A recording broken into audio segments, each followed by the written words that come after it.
मित्रों नमस्कार, स्वागत है आपका। मैं अनिल वत्स। नव वर्ष आपके लिए मंगलमय हो। 1 जनवरी 2021 आपके लिए शुभता लाने वाला हो।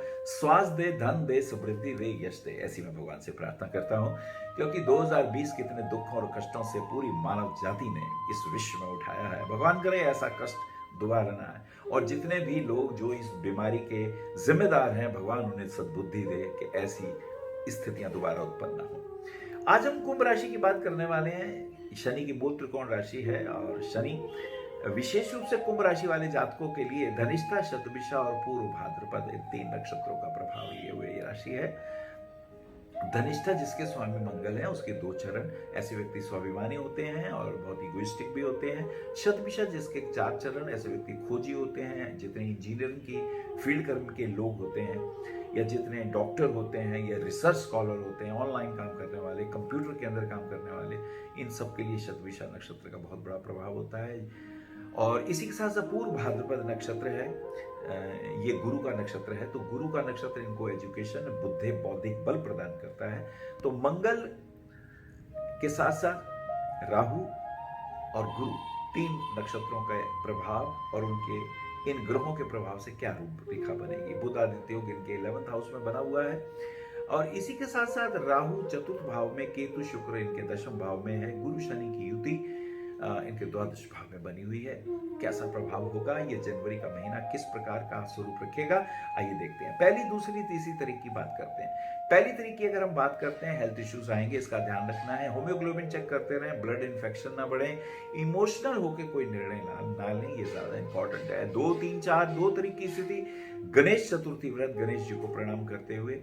और 2 तारीख की स्थिति को हम देखते हैं, हस्बैंड वाइफ के रिलेशन थोड़े पॉजिटिव, पत्नी का कुछ मान सम्मान या पति का कुछ विशेष शुभता दिखाई देती है। 3 तारीख को शुक्र का धनु राशि में प्रवेश हो जाता है। शुक्र आपके चतुर्थेश और भाग्येश होकर शुभ प्लैनेट है। जब ये धनु राशि में आएंगे तो आर्थिक दृष्टिकोण से कुछ शुभता लाएंगे, और कोर्ट कचहरी के अंदर कोई केस चल रहा होगा तो वो विजय यात्रा की ओर ले जाता हुआ दिखाई देता है। 3, 4, 5, 4 को बुध मकर राशि में प्रवेश कर जाते हैं, और ये समय शेयर मार्केट में रुपए लगाने का नहीं है, इन्वेस्टिगेशंस का है, गहरी सोच विचार का है। यदि कहीं लेक्चर देना है तो उसके अंदर मान सम्मान की प्राप्ति के योग दिखाई देते हैं।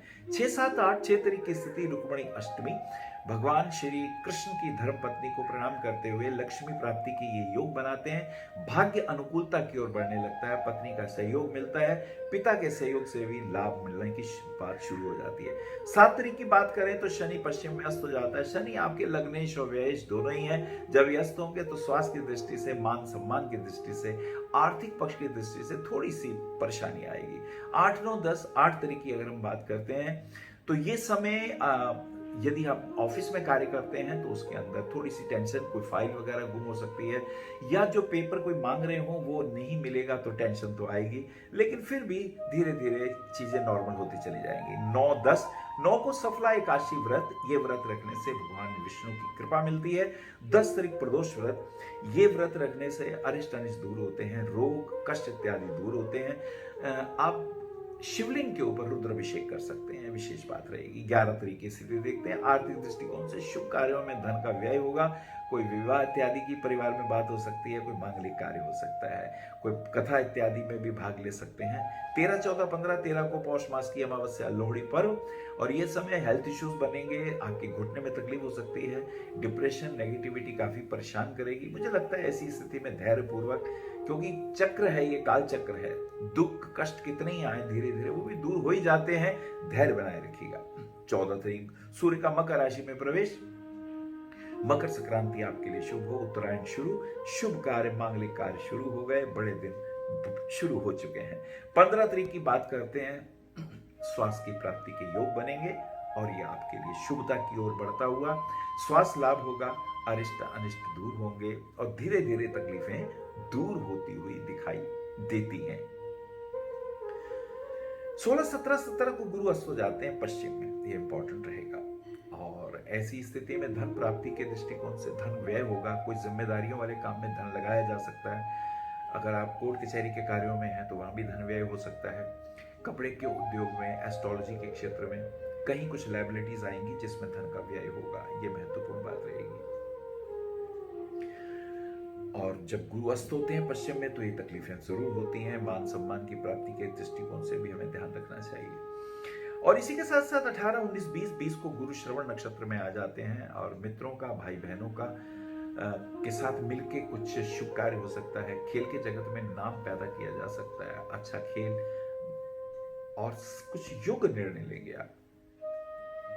और कोर्ट कचहरी के दृष्टिकोण से भी ध्यान रखना है। राजनीति के क्षेत्र में कुछ विशेष लाभ होने की संभावना दिखाई देती है, तो अलर्ट रहेंगे आप, होशियार रहेंगे। 21-22 तारीख की अगर हम बात करते हैं तो माँ का स्वास्थ्य थोड़ा अनुकूलता की ओर बढ़ता हुआ, राजनीति में लाभ, आपके ऑफिस के कार्यों में शुभता और रेनोवेशन वर्क दिखाई देता है घर के अंदर, और नई गाड़ी वगैरह खरीदने के योग भी खूब पक्ष में आपके दिखाई देते हैं। कोई मांगलिक कार्य भी घर में संपन्न होता हुआ दिखाई देता है। 23 तारीख को सुभाष चंद्र बोस की जयंती। सुभाष चंद्र बोस को प्रणाम। आजाद हिंद फौज का निर्माण किया था देश को स्वतंत्र कराने के लिए, उनके महान प्रयासों को प्रणाम करते हुए उनको नमन करते हैं। 24 तारीख को पुत्रदा एकादशी व्रत। एकादशी का व्रत रखने से ओम नमो भगवते वासुदेवाय मंत्र का जाप करें। श्री हरिवंश पुराण आप गीता प्रेस गुरुकुल कला के पति पत्नी पढ़ेंगे तो निश्चित रूप से संतान प्राप्ति के योग मिलते हैं, ऐसा हरिवंश पुराण कहते हैं।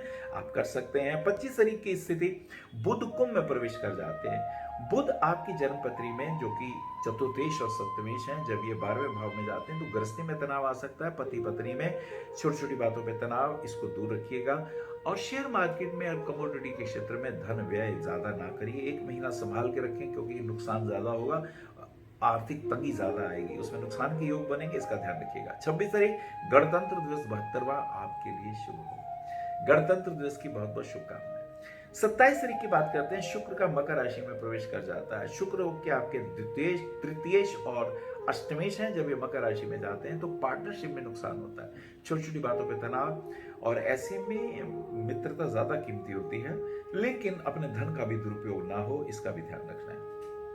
28 तारीख को पौष मास की पूर्णिमा को आप चंद्रमा को अर्घ दीजिएगा। ओम चंद्रमसे नमः। और ऐसा करने से रक्त संबंधी दोष दूर होते हैं और माता का विशेष आशीर्वाद भी प्राप्त होने लगता है। 29 तारीख की स्थिति देखते हैं। 29 तारीख की स्थिति, सेहत का ध्यान रखिएगा। पेट में कोई व्याधि हो सकती है, बाहर का खाना पीना ना खाइएगा और पिता के साथ संबंध अनुकूल रखिएगा। 30 तारीख बुध वक्री हो जाते हैं। बुध आपकी जन्म पत्री में, जैसे मैंने बताया, चतुर्थेश और सप्तमेश होते हैं, तो ऐसे में माँ का स्वास्थ्य और पत्नी के दृष्टिकोण से पॉजिटिव रहिएगा, उनकी सेहत का ध्यान रखिएगा, ये बहुत इंपॉर्टेंट और महत्वपूर्ण भी हो जाता है। और 31 तारीख की स्थिति गणेश संकट चतुर्थी, और ये स्थिति पति पत्नी के संबंधों में छोटी छोटी बातों में तनाव। आलोचना कब सुखदायी हुई है? हाँ, उनमें अगर कुछ गुण है तो उसकी तारीफ करेंगे तो जीवन बहुत माधुरता से भरा हुआ हो जाएगा। मुझे लगता है अगर आप मूंगा रत्न पहनते हैं तो भाग्य साथ देता है, या हनुमान चालीसा पढ़ते हैं तो ये आपके लिए शुभ होगा। हनुमान जी के मंदिर में झंडा लगाने से, मंगलवार का वो चोला चढ़ाने से विशेष शुभ होता है। पुखराज रत्न यदि धारण करते हैं, मान सम्मान, यश, कीर्ति, दीर्घायुष्य की प्राप्ति होती है, ये एक सुंदर योग है। और मोती रत्न धारण करने से और माता का सम्मान करने से, स्त्रियों का सम्मान करने से, चारित्रिक शिथिलता त्याग देने से, चरित्रवान रहने से जीवन में सभी जीवन के संघर्ष और जीवन में जो भी अरिष्ट अनिष्ट है वो धीरे धीरे दूर होने लगता है और जीवन धीरे धीरे सुखमय होने लगता है। गंगा नदी में जाके स्नान किया करिए कभी कभी। देखिए, गाय को चारा डालने से, गंगा नदी में स्नान करने से, गायत्री मंत्र का पाठ करने से, गणेश जी का ध्यान करने से, ये इतने महत्वपूर्ण आशीर्वाद और पंचगव्य का सेवन करने से, गाय को चारा वगैरह डालेंगे तो आपके जीवन में सुख समृद्धि आने लगेगी, अरिष्ट अनिष्ट धीरे धीरे दूर होने लगेंगे। और एक बार पुनः नववर्ष आपके लिए बहुत बहुत मंगलमय हो। नमस्कार। आप आचार्य श्री अनिल वत्स जी के आध्यात्मिक प्रवचन, ध्यान व ज्योतिष संबंधी मासिक राशि फल फेसबुक, यूट्यूब, www.astroanilvats.com पर भी देख सकते हैं। For appointment, Bhavishya Kathan, Monday to Saturday, 11 a.m. to 6 p.m., BE 279, Street number 6, Harinagar, New Delhi 110064. Phone number 98917 39999, 98181 89993, 981 088 7002, 886 000 6030. Website www.bhavishyakathan.com. acharyaanilvats@gmail.com।